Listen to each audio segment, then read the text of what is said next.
We are now living in a world where we are constantly marketed to, searching for somebody else to solve our problems while they continue to take more from us. Like many of you, I'm fed up with this situation. For the past 7 years, I have fought against the cable internet companies and helped people discover affordable home technologies that truly meet their needs, without the fluff. Recently, the skyrocketing cost of energy became the tipping point for me, inspiring the plan I want to share. However, I can't tackle this challenge alone. We find ourselves in this predicament for a variety of reasons. We have invested our resources in building a sustainable future only to feel robbed as we face exorbitant energy prices. Electricity is something we've all come to see as a right, not a luxury. Many are quick to point fingers at green energy or political factions, but the real reason all of this happened is our lack of self-sufficiency and ingenuity over the last few decades, coupled with too many people with their hands in the cookie jar. The good news is I have a plan. I apologize in advance for the lengthy video in which I'll explain it, but I truly can't think of a better way. Perhaps one of you will find a better way and help me spread the message. That could be your contribution. For everyone else, I've outlined a plan that requires relatively little investment if we all work together. My hope is to kick off this plan within the next 60 days because this situation is simply ridiculous. It's time we fight back. Here's my most recent bill and my latest source of frustration. Not only is it over 3 times what I paid 2 years ago, but it also seems Eversource is generating inflated usage numbers. Considering I don't use electric heat and it's the dead of winter, this feels extremely unfair.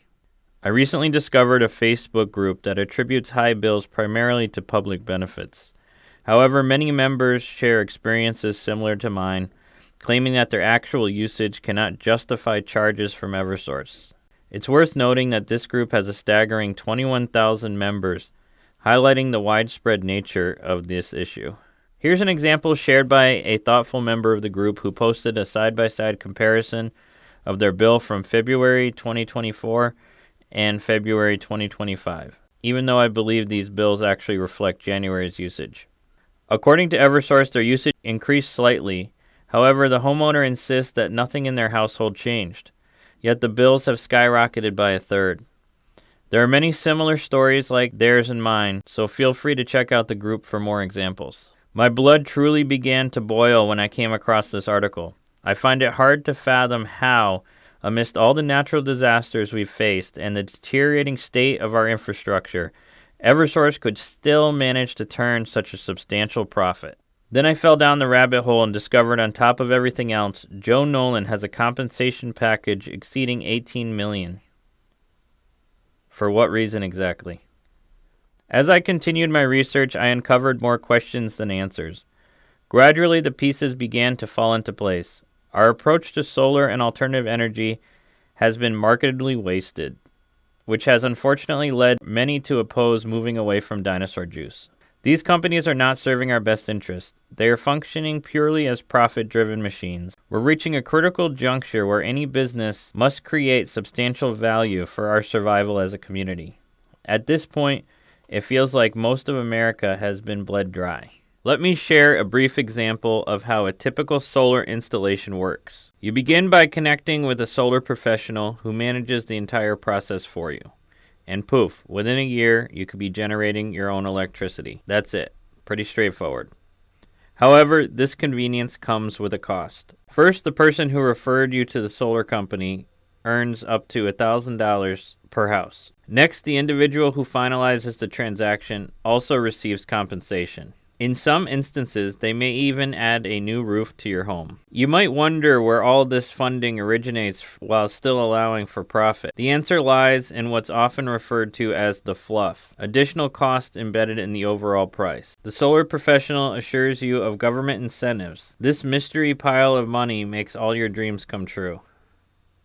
Yet the source of these so-called incentives is ultimately us, the taxpayers. The absurdity doesn't stop there. To maximize efficiency, you'll need to oversize your solar system so that it generates twice the amount of energy during the 6 hours of sunlight compared to what you consume in a day. This means that for the remaining 18 hours, you're purchasing electricity from Eversource at a rate that's double what they pay you for your solar production. More fluff. Additionally, When you initiate a solar project, Eversource is obligated to upgrade the transformer if necessary. The solar capacity limit is increasing from 25 kilowatts to 50 kilowatts, which means they'll have to replace both the old and recently installed 25 kilowatt transformers with new 50 kilowatt transformers. However, Eversource has indicated they simply cannot procure enough transformers to meet this growing demand. I don't want to keep being so negative, and I genuinely wish I was exaggerating. However, if paying Eversource to buy back your electricity at double the price doesn't make your head spin, take a moment to examine the nearest 5 utility poles. Chances are you'll notice some concerning issues. Overloaded poles, questionable-looking transformers, decaying structures, frayed lines, and broken grounds. In short, if achieving energy independence is a possibility for you, it's certainly worth pursuing, for your own benefit and for the well-being of your neighbors as well. In our area, the optimal solution is likely a hybrid off-grid system. Here's how it works. Electricity generated from the solar panels is set to the inverter. The grid solely serves as a backup, utilized only if the inverter becomes overloaded, meaning you won't be selling excess energy back to Eversource. Any surplus power is stored in the batteries, which can be drawn upon as needed. It is important to note the only point where power travels both ways is through the batteries, allowing for additional energy to be added even as they discharge under heavier loads. Here is a typical example of a purpose-built 140 kilowatt backup battery. Given the average household consumes between 20 and 30 kilowatts per day, this battery provides several days' worth of power in the absence of sunlight. Fun fact, it takes about the same amount of energy to drive a small EV like a Tesla Model 3 or Nissan Leaf 100 miles as it does to power the average house for a day. Another fun fact is that EV batteries are intentionally designed to be compact and flat while storing a significant amount of power relative to their size. Here you see a 160 kilowatt backup battery, 20 kilowatts more than the previous one, yet still remarkably compact. You may be asking yourself how we can achieve energy independence and hurt Eversource at the same time. The answer lies in straightforward technology installation and training, where you only pay for labor costs. I'm personally contributing $750 along with a year of my time to design and test and put together the best possible equipment package without breaking the bank. One of my current clients has already provided the initial $250. This means we just need 996 more contributions of $250 each to get us started. Let's work together and turn this plan into a reality. Once we have the blueprint, we will put together a crew for installations. We will start by constructing 2 trailers. The first will be a commercially available unit that we will modify to suit our specific needs, while the second will be built completely from scratch after thoroughly benchmarking the first design. Following this, we plan to install our innovative system in an Airbnb house, allowing interested individuals to experience our solution in action. By this time next year, or potentially even sooner, we aim to develop a system that costs less than the current solar-only installation while incorporating a battery storage as well.